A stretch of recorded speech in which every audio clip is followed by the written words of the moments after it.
Here we are, episode 3. Hold on. I really wish this. Let's get it closer. This enough headroom? Yeah, this is great. All right, episode 3, Life Matters with Mike. And we're going to pick up from where we left off.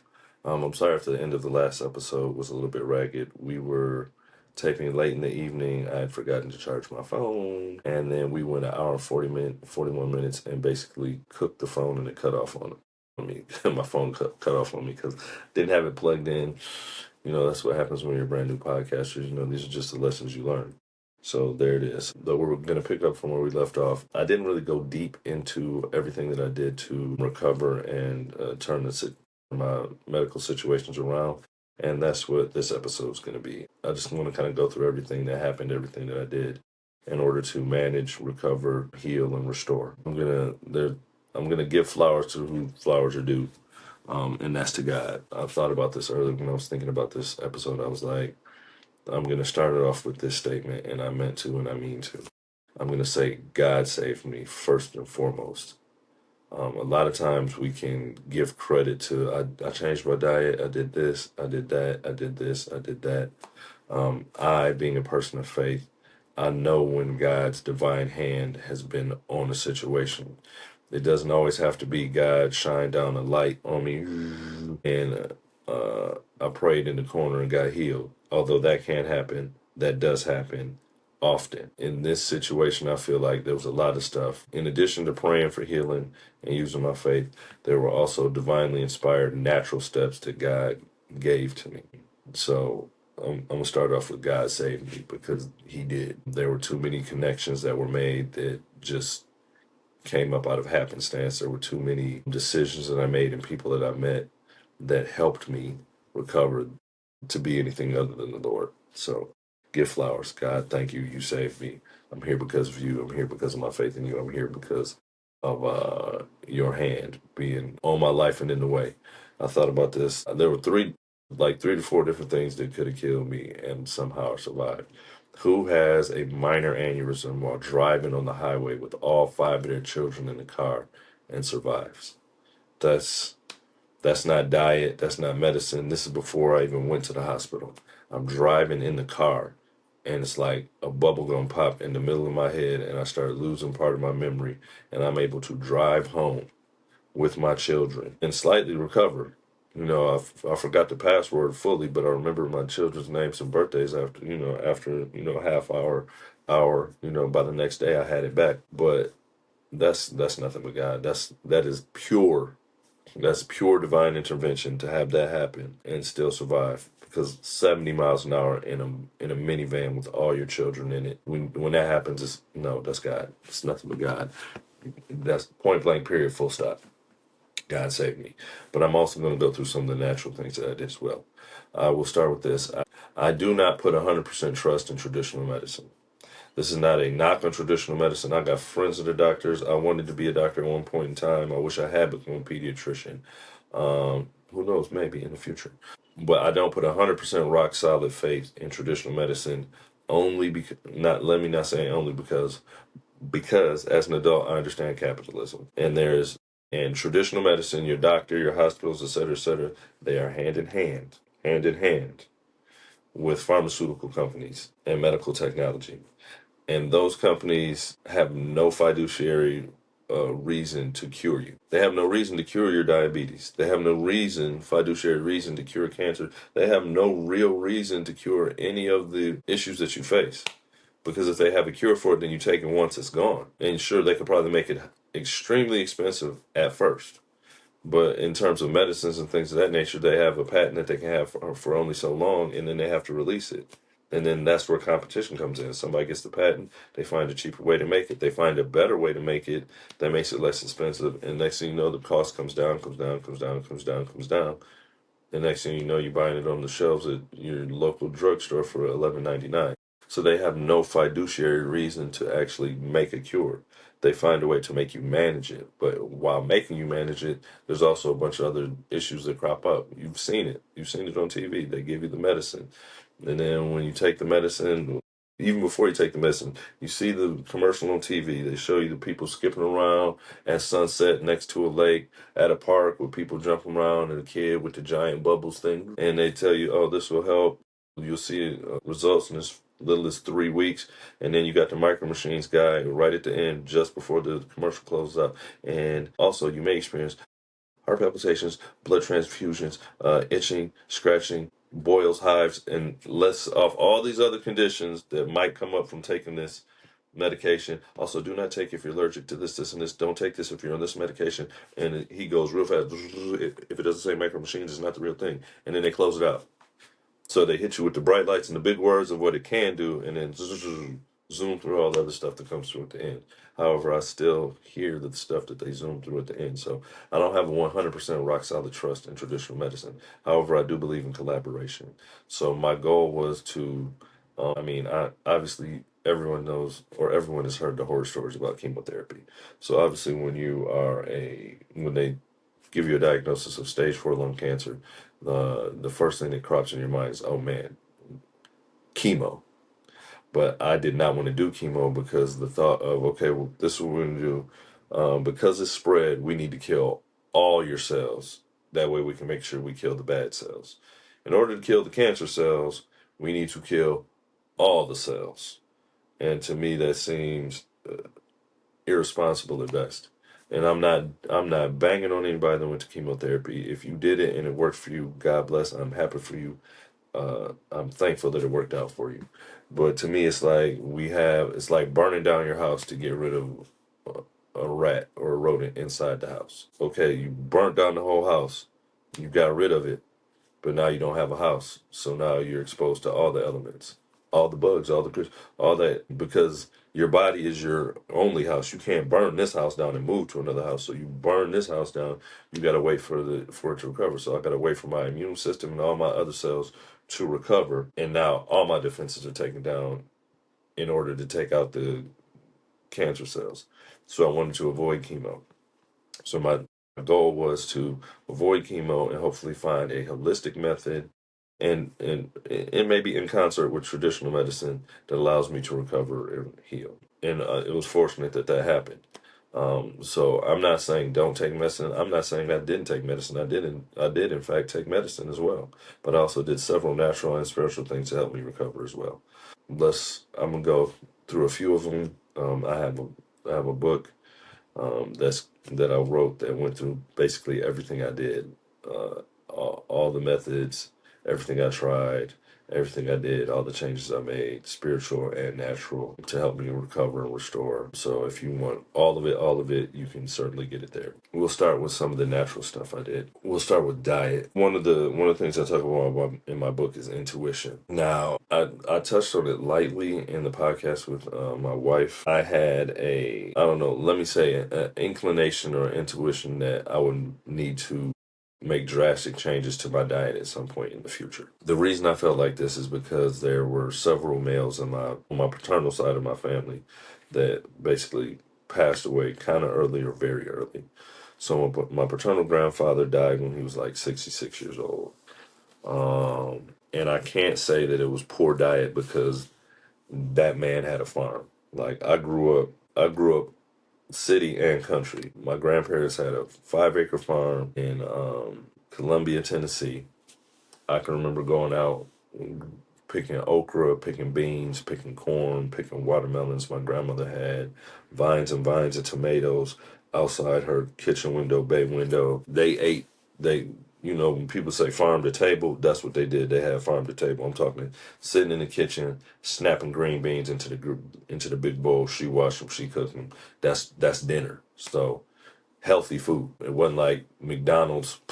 We wouldn't doing McDonald's every day. I mean, obviously this is also the '80s, et cetera, et cetera. But they weren't doing McDonald's every day. It was like you woke up in the morning, she cooked real dinner. I mean, she cooked real breakfast, bacon, eggs, fried tomatoes some days, biscuits from scratch, dinner the same thing. There was no fast food element, like not consistently. Nope, it was like we have our own food and we cook it.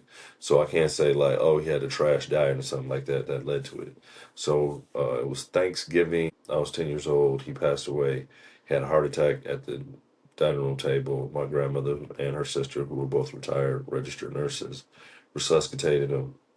Resuscitated. He got to the hospital. He had another heart attack or stroke and passed away in the middle of the night, which is why my wife was like, I had a little bit of trepidation when it happened because my stuff started cropping up Thanksgiving evening and then Black Friday, and I did reference that in my memories. I also had an uncle who was his son on that side who had like heart problems, triple bypass surgery, and checked out probably in mid to late 30s.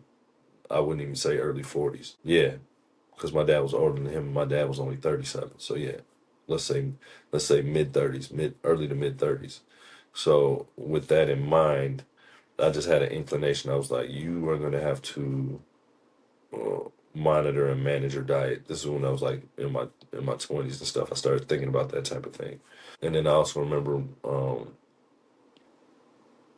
when I told my wife that, she was like, "No more fried food for you." She was like, "We don't eat fried food anymore because you had all that happen in your family's bloodline. We're gonna make sure that we keep you here a long time." Thank you, babe. I love you. You were right. But I also remember I was walking through, and then when I say intuition, this is what I remember. I was walking through a Whole Food store. I don't know why we were there. We were just there to get some healthy snacks, some healthy food for something. And I bumped into a guy, and he looked incredibly young. He was a African American gentleman. He looked incredibly young, and I don't know. We just struck up a conversation for some reason, and I asked him how old he was, and he was 56 years old, and I was like, "You look amazing. Like, how do you look this well preserved, and you're pushing 60?" And he told me he was like, "I'm vegetarian, vegan. I don't eat meat, et cetera, et cetera, et cetera." And I was like, wow, I was impressed. I was not about to do it. I was one of those people who's like, I need whatever I eat to have parents. So if I'm eating an item, I needed to have parents. That's who I was. But I remember having that conversation with him, and then, he went on to finish buying his groceries, etc. And I went on to continue buying my groceries. But like within a couple minutes after that conversation, it was like I heard a voice, an inner voice was like, you're gonna have to give up foods too. And it was weird to me. I was like, it's like what? It was like I don't know if anybody else has experienced this, but with me, it was like I heard a voice on the inside of me. It's like you're gonna have to change your diet drastically too in the future. And I was like, and actually, it was like you should probably start now. But I was like, you shrug that type of thing off. You're like, yeah, yeah, whatever. I'm not giving up pork chops. I'm not giving up chicken. I'm not giving up none of that. I need my stuff to have parents. I need that I don't know, the weight of that food, the meat, the protein. So I had that premonition. Let's say I memory hold that. I just shoved it off to the back of my mind to be forgot. So in terms of diet, when all this happened, I remember that. I was like, man, I was like, it's in the food I'm eating. Like when the attacks first started happening, I remember thinking, it's in the food. It's the stuff I'm eating. This is why this is happening to me. Um, and so let me not say foolishly, but I just stopped eating. I really did. I really stopped eating. Like, I couldn't figure out what I wanted to eat, but I knew everything that I was used to eating, I did not want to eat anymore. When I was in the hospital, I looked at all the stuff they bought me and I was just so disappointed. I was like, none of this is good. I need a healthy option. And so it took me a second to process and figure out how I was going to eat moving forward. And I was fortunate that I had some very good mentors that already had begun their own journey, I'd say, into healthy eating. So they came by, they gave me some advice, they gave me some ideas. One of them even brought me a bunch of groceries. DJP, thank you so much. With just a bunch of different healthy options to try to like help me kickstart the changes that I need to make. I had an excellent doctor, Dr. Jason. He knows who he is. I was able to talk with him on the phone. He gave me some good advice on meals and things to eat. So I had to change my diet. So this is what I did with the diet. I'll start with that. When this happened with my diet, this is what I did. I gave up all red meat. So chicken, turkey, ham, no pork, no beef, no chicken, no poultry, no lamb, no red meat. I gave it all up. Done. It wasn't exactly cold turkey, but it was pretty close. It took a couple weeks. Yeah, it took like 2 to 3 weeks, but I finally got it calibrated. Well, what happened is I had a mentor connecting me with the dietitian. The dietitian gave me a fully vegan menu to have. It was like shiitake mushrooms, lion's head mushrooms, this, asparagus, that. You can make this type of smoothie with this and that, and ground up these walnuts, et cetera, et cetera, et cetera. And I really wanted to follow it. I really did. But that was, it was just too aggressive. It was too aggressive of a move for me. I'm sorry, I was adjusting. My face got really close. It was just too aggressive of a, I mean, who can say too aggressive? You know, when you're in a fight for your life, is anything really too aggressive? But at that point in time, and this is how people jack themselves up sometimes, they unwilling to do everything they need to do to heal. But that was like, people say a bridge too far. I was like, I can't go to eating only mushrooms and blueberries, this and that for breakfast and all this. I won't say I couldn't, but at that time I was unwilling to. But what it did clue me into was like, this can be managed and this can be attacked through your diet. That's the one thing it taught me. It was like, you can attack this through your diet and you can see improvement. So I gave up all red meat. That's not all I did. I gave up all red meat. So no chicken, no beef, no pork. Those are the main things I ate. No lamb. I gave up all red meat. I also gave up bread, so all breaded type items. So that meant I ate no bread, no burgers, no hot dog buns, no sandwiches, no regular pasta. So regular flour pasta gone. I gave up all white rice, no corn, no white potatoes. I didn't want any. I didn't want a bunch of carbs that turn into sugar. So I gave up bread, I gave up pasta, I gave up corn, I gave up white potatoes. I would eat sweet potatoes. I would eat purple potatoes. I gave up sugar. That was a main one. Like sugar, period. All forms of sugar. So we're talking like no sugar at all. No sugar in oatmeal, no sugar filled sweet drinks. I used to be one who liked sweet tea. Gave that up. No sweet drinks. Sugar on all forms and all phases. I gave up dairy. So no milk, no cow's milk. Cow's milk was out the window. No eggs, no cheese, none of that. The dietitian I got connected to, he sent me a whole email with all kinds of stuff in it. And I remember one of the things that stuck to me the most, he was like, that milk and that cheese and that stuff causes phlegm and all this other stuff that builds up in your body and in your lungs. And he was right. Like after I cleaned up my diet, I would drink milk, I would eat cheese, and I would feel like, and I was like, ugh, terrible. So I gave up all dairy. So no bread, no dairy, no red meat. I know you guys sound like, oh my God, what did you eat? I know. Listen to me. I know this sounds aggressive. It does. It sounds aggressive. In retrospect, it wasn't as bad as it sounds. No, trust me, I've shared this with people who like wanted to make changes and they like their eyes get big like, wait, what? Listen to me. I it it sounded aggressive and maybe it was aggressive, but it's not as bad. It's aggressive but very manageable. This is what I did. So I gave up dairy, eggs and stuff like that. So I left myself two sweeteners. One was pure honey and the other one was pure agave nectar. I gave up oatmeal too, the bran and grain, the oats. I used to eat a lot of oatmeal. But what I did is I opened myself up to fish. So I replaced all red meat with fish. Salmon, trout, swordfish, like tuna, mahi mahi. Just there's a lot of fish out there, and I replaced most of my because I used to be a meat and potatoes guy. Like all growing up, meat and potatoes. That was me, meat and potatoes. Like I can remember. This is a throwback for people that grew up in Michigan. Old Country Buffet. So those who remember in Michigan, Old Country Buffet. I would go to Old Country Buffet with my parents, and I would never get a salad. My mom would be like, "You got to get a salad," and myself and my father would be like, "I don't want a salad." I'll get a plate full of meats. Like I get, listen to this. This is a teenage boy. I would get one plate would have two chicken breasts and two drumsticks. And then Old Country Buffet had that station where they would cut ham and cut beef. I get a slice of ham, I get a slice of beef, and then I will also get a lot of times they had like fish sticks, or not fish sticks, but they had like little breaded fish things. I get the little breaded fish things. That would be one plate.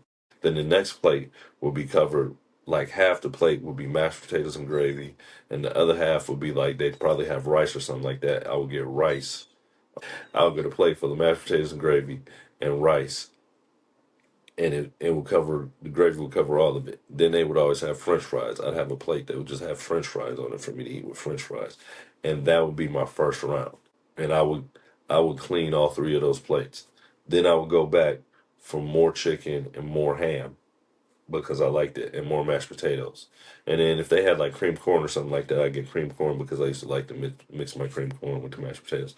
I'm sorry, I'm getting drawn off in the weeds. But I was a meat and potatoes type of guy. I would just eat meat and potatoes. I would not add any vegetables at all.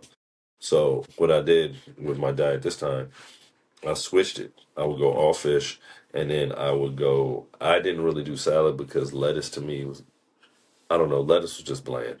Let's just put it that way. Lettuce just seemed to be bland, and I realized now lettuce seemed to be bland because all I had ever eaten in my life was really iceberg lettuce. But you can get kale, you can get arugula, you can get spinach. There's all kinds of stuff you can get. My wife was a big one for spinach and eggs. But what I did is I switched my, instead of eating salad like kale or spinach or lettuce and things of that nature, what I did is I started food processing.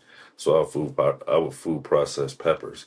I would food process yellow, orange, red, and green peppers, and a red onion, a purple onion, red onion, and I would food process those. And I would just take it would be about, I think, two of each, two green peppers, two red peppers, two yellow peppers, two orange peppers, and like two red onions, and I food process them, and it would end up being a giant Tupperware container, and they would all be mixed together. I'd get a giant Tupperware container, and I would season them with tahini, and I'd season them with like a everything seasoning or complete seasoning, mix it all together, and then that would be my salad. And then I would grill or air fry a plate of fish and put it on top of that salad and eat it and be absolutely full. And not only that, it'd be delicious. I'm not gonna lie, it would be absolutely delicious. I cannot stress to you how good it was, how tasty it was. The other thing I did, I started juicing. So when I gave up sugar, that meant lemonades. I didn't really drink soda. I had left soda a long time ago, but like sweet teas, lemonades, ocean spray juices, that type of stuff, that used to be my thing. So I had to upscale or whatever, increase my water intake, but I also started juicing because I used to love tea, I used to love lemonade. I switched it out with pure juicing. And the reason I got onto that is my mentor that brought me the groceries and foods. He went to Whole Foods and they had their fresh pressed juices, and he brought me like three or four different styles to try, and some of them I liked, some of them I didn't like. The green one did not like. You should like that one, but I really liked the beet juice. The beet juice was good, and then they had like fresh pressed orange juice, which I always loved anyway. Well, I started juicing. So in terms of diet, I got rid of all sugar-filled drinks like pop. Well, didn't have pop, but even like I might have like a pop or something at a table once in a while. But I X that all the way out. No lemonade, no sweet tea, straight water, spring water from glass jars, not plastic, and fresh juicing. And then that's what I did. And then I mean, you can do so much with just vegetables and fish that can fill out that can fill your belly and fill out your entire menu, that you can really, you won't miss it. And I'll tell you why. I can already tell this podcast is going long. I'm gonna have to cut it short. I'm gonna have to do it in two parts. But I'm gonna stay on diet for the next probably 5 or 6 minutes. This is the thing that happened when I really changed my diet. My energy level shot up. I'm just gonna Like, I used to go to bed and I would wake up fatigued. Like, I would wake up and I would still be kind of tired. Now, mind you, I was also on blood thinners and other stuff. But I would go to bed fatigued and wake up tired, even before I got on the medications. Like, you get up in the morning, you feel like you're dragging. These people that feel like they need coffee to get up, et cetera, et cetera. As soon as I changed my diet, my energy level shot up so high. Like, I would wake up and I'll be up and energized and would not have the tiredness. Wouldn't have that mid morning where I feel like I'm dragging, feel like I'm getting sleepy. Wouldn't have the afternoon tiredness. None of that. My energy level shot way high. Like I could get little sleep. I could get like 4 hours of sleep and wake up and feel like fine. Like be able to wake up and feel perfectly fine. Not like, oh, it's 4 hours. I got up. Oh, I could wake up and be ready to go. I also noticed I don't want to say bulletproof, but I became extremely healthy and extremely resilient to infections and other type of stuff. So once I did that, when you got 5 kids, you just are praying against patient zero For those of you who don't have children, this is what happens. When you have multiple children, they'll all be healthy. But one comes home with something. They come home with the snotty nose or something like that. And at that point, as the parents, you're like, the Arthur Fish, you're like, here it comes.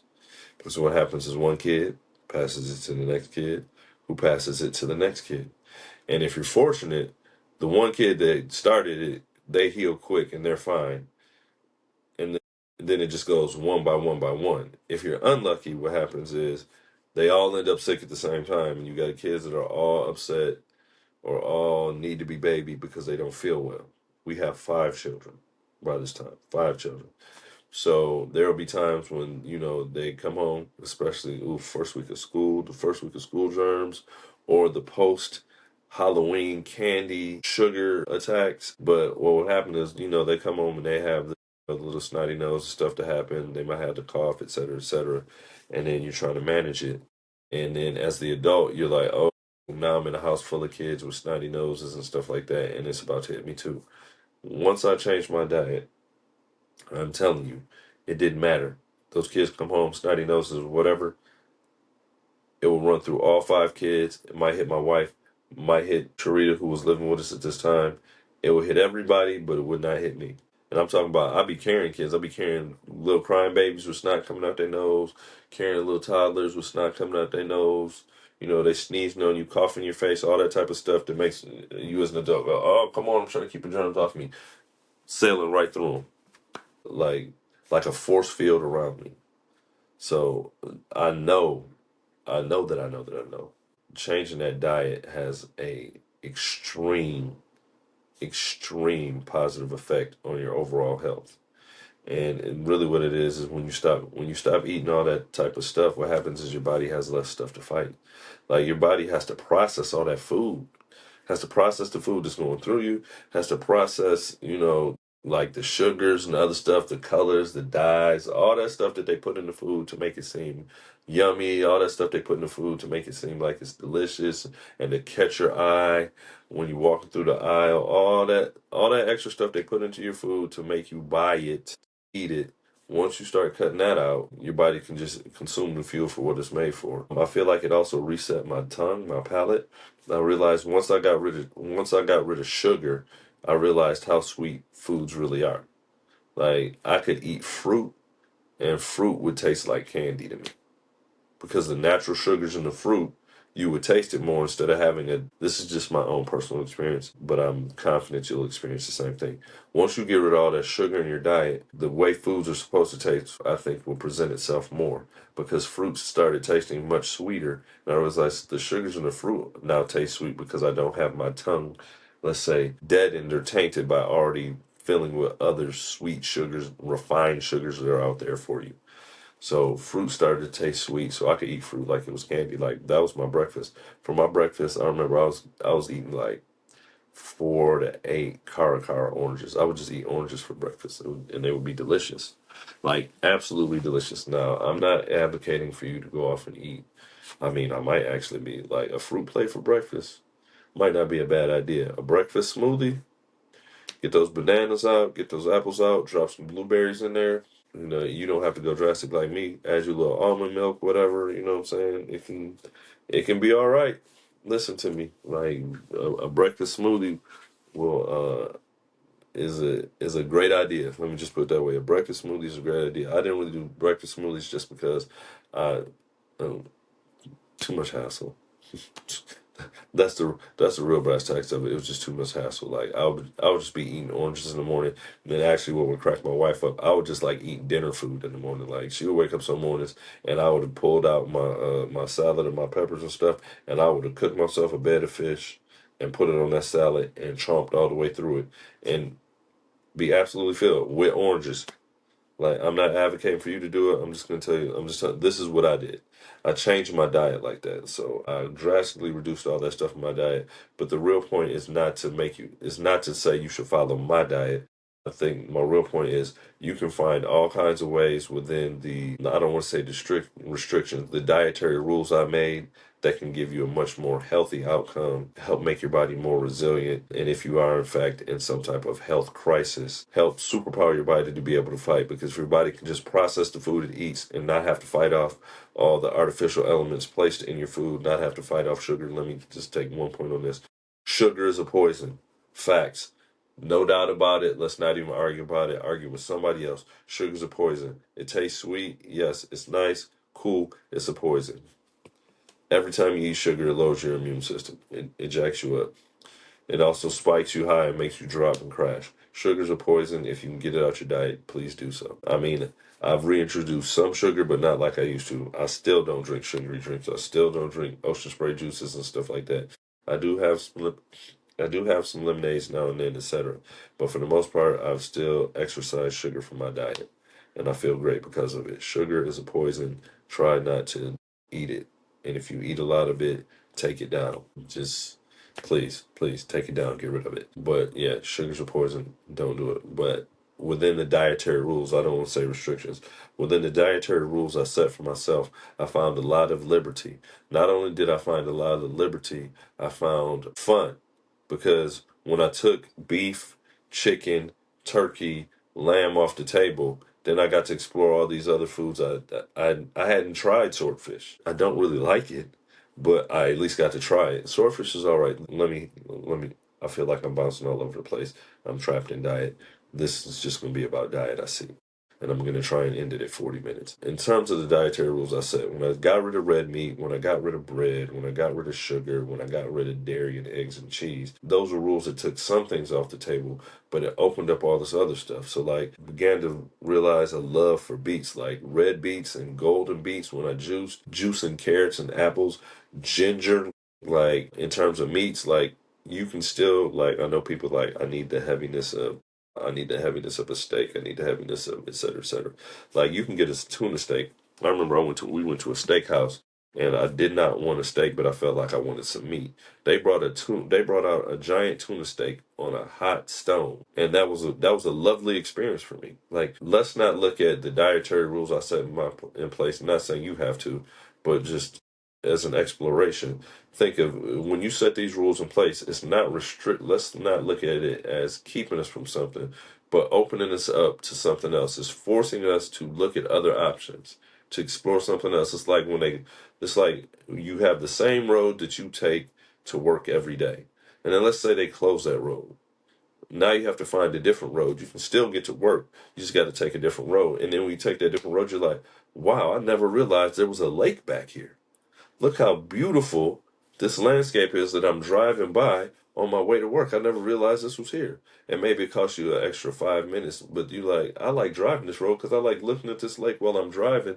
So you take the extra 5 minutes just because you like the scenery that you saw over there better and you still get to work on time. Or maybe you take a different road and you're like, I didn't realize that there was a smoothie place right here.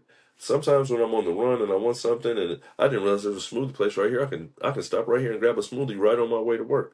So with the dietary rules that I set in place, yeah, it kept some things that I was used to eating off of the table. But what it did, it opened me up to trying other stuff like um, salmon, certain types of trout, swordfish, which I didn't really like.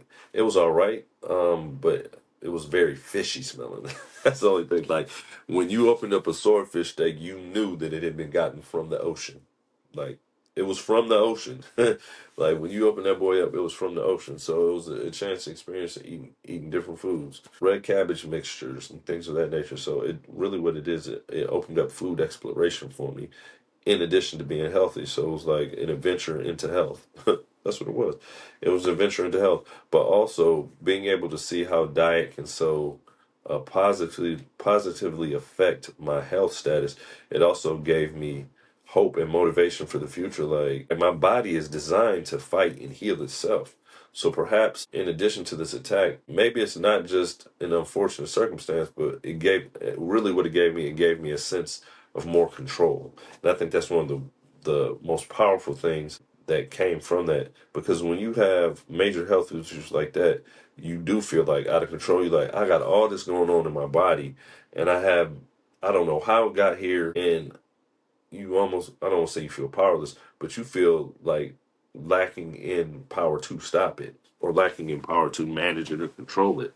So when I started changing my diet like that, it gave me a sense of power. It gave me a sense of control. Like, oh, I have more that I can fight with. I don't just have to take medicine.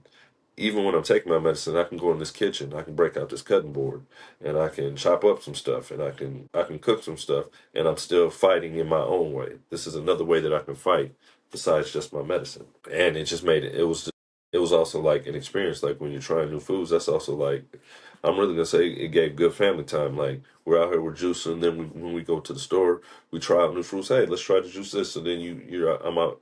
This is just my own experience. I'm out with my kids. They're grabbing different fruits. Let's try to juice this. Let's try to juice that. Let's combine these fruits.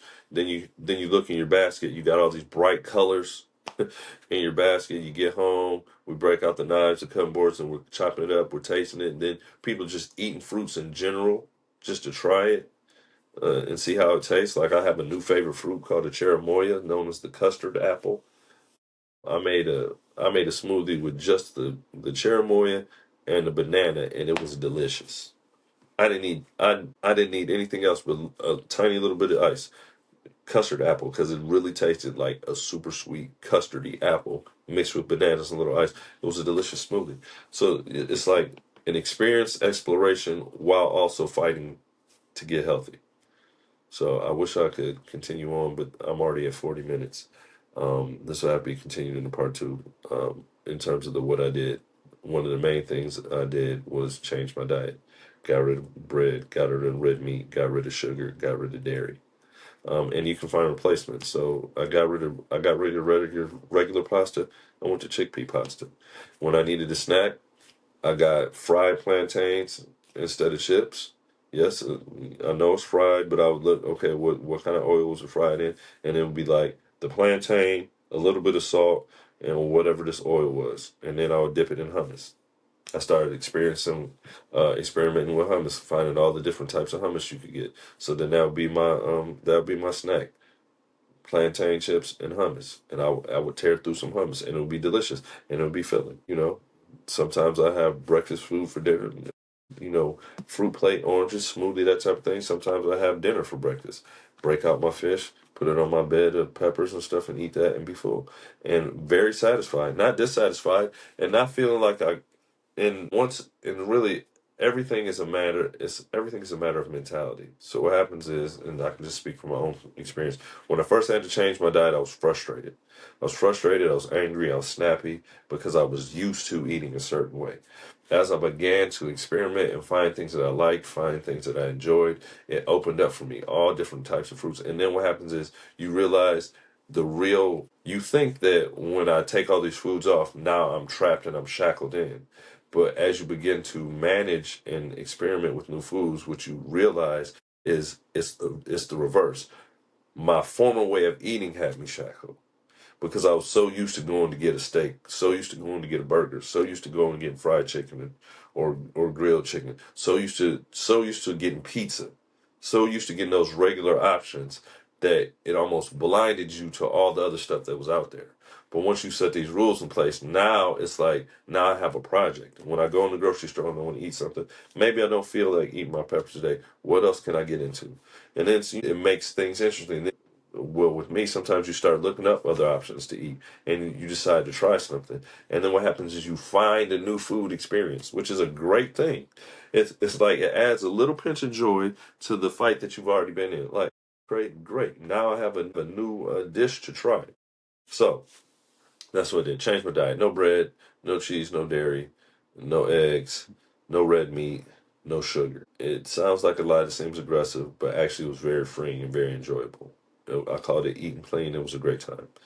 I just went with fish and vegetables, fresh juices. So I did no juices, no lemonades, none of that type of stuff. And when I say juicing, I don't mean going to get ocean spray. I got rid of all that. When I got juice, I didn't get ocean spray. I juiced. And if I got juice from the store, I would look at the back of the label and it would say orange juice, not from concentrate. I'm not drinking that from concentrate stuff because I feel like if they brought it to concentrate and they had to bring it back to juice, they had to do something to it. They didn't just add water to it; they did something to it. So I did fresh juice only, or I would juice myself. it also turned out to be like a therapeutic thing. There was something I would say therapeutic to when I started chopping up my fruits and peeling my lemons and peeling my ginger and peeling my pineapples and doing that type of thing, and then feeding them into the juicer and getting all the juice out, and then pouring the juice in the containers in my little mason jars, and then I pour them in a pitcher. And I will say that from my own physical standpoint, when I would do that, and I could feel the difference. Like even now, sometimes if I start to feel slightly unwell, I'll start juicing. I'll be like, oh, I need to pump up some more juice, and instantly feel better. Instantly feel recovery. I got rid of. I would give myself just like I would give myself a little sweet treat. I get some granola from Aldi. Aldi has a Southern Retreat like granola. It's like some chocolate chunks, cashews, and something else. Cashews and almonds, I think it is. That would be my sweet treat, and every now and then I get myself a coffee from Starbucks. But I replace coffee from Starbucks if I needed something hot to drink. Slice of lemon, hot water, lemon, cinnamon, red pepper, and honey. And it'll be great. It's not exactly coffee, but it's a hot drink that'll wake you up. And you should really look up the power of lemons. And I'm going to try and give, as I close this out, before I get too far on, we're at 45 minutes. I would say that was one of the main things I did was my diet. I'll give you another one. For juicing, if you want a real great juice to drink, get you cherries when they're in season. Get a bag of cherries, get you a bag of red grapes, and about 3 limes. Slaps, to use a young person's word. Absolutely slaps. I I've never drank wine, but if I had to imagine what wine would taste like, I would say it would taste like that. Absolutely delicious. 100% delicious and great. And this will be my final point. This is so funny. My wife says I have like 3 closes. This is my final real close. This is another thing that changing your diet will do for you. When you change your diet, you will start to, I promise you, you'll start to get food cravings. And when you get food cravings, this is what it is. Think of a pregnant woman. I don't know if this is a myth, but I feel like it's true. They say pregnant women get food cravings because there's some nutrient that the baby needs that the wife's body's not producing. So she starts craving the food because that food has the thing in it that the baby needs. I feel like that happened with me when I changed my diet. When I changed my diet, I started having a craving for cara oranges. All of a sudden, I was blueberries, red cabbage. All of a sudden, I was eating a lot of cruciferous vegetables, and I was eating a lot of like real purple and blue and violet vegetables and things like that, and cara oranges. And one day, it just occurred to me, it was like, why am I craving these things? Like I would eat 8 cara oranges for breakfast. Like I'd wake up in the morning and I would cut like 2 of them open and eat them, and my body would be like more. So then I cut 2 more and eat them. And I got to where I was eating between 4 and 8 cara oranges for breakfast. And I was like, this is crazy. And when I ate them, my body would like savor it. It would be so delicious to my body that it'd be like, I need another one. And tangerines. One day, it just occurred to me, I was like, let me look this up. So I looked up cara oranges. And when I looked up cara oranges, it said like it was like not fully scientifically proven, but it was like they were noted to have beneficial effects on people experiencing lung cancer.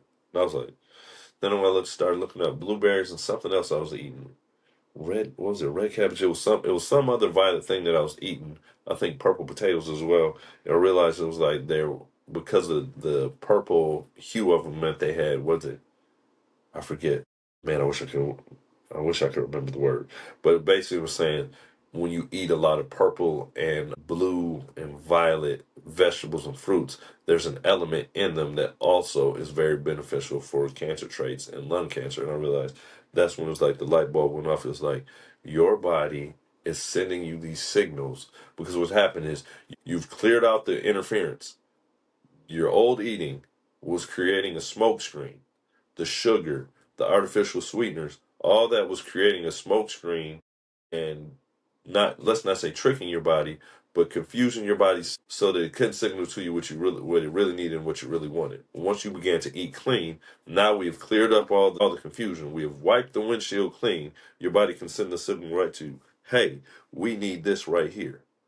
And you can eat it, and the cravings that I had were things that my body needed to help my nutrition and help me recover.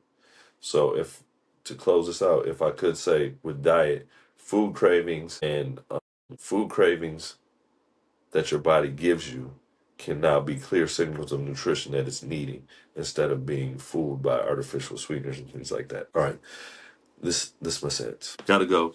Thank you so much for tuning in. I will do another episode and pick up from where I left off here. I might have a couple more thoughts on food and diet, but I hope this helped you. Hope it was interesting. I hope you guys have a great and wonderful day. Take care. Be blessed.